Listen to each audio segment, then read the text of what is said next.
त्यासाठी पहिले gas on करून घेतलेला आहे। गॅस ऑन केलेला आहे। त्याच्यानंतर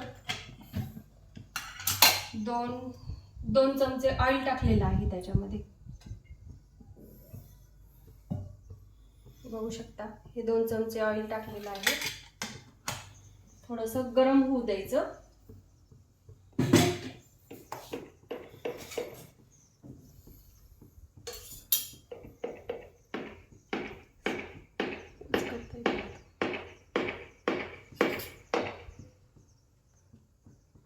ऑइल टाकल्यानंतर हे मटकी टाकलेली आहे याच्यामध्ये।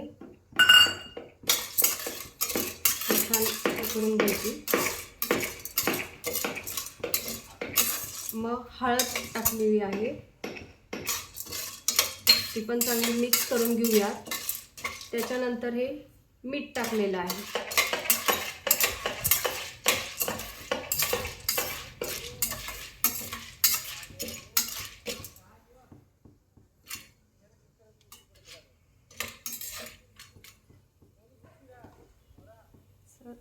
दोन मिनिटानंतर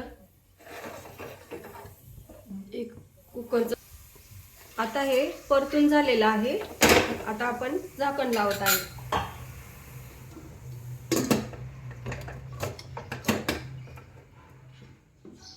झाकण काढून पाहत आहोत तर तुम्ही बघू शकता अशा प्रकारे मटकीच्या लाया पॉपकॉर्न केलेले आहेत। किती छान झाले ते बघा।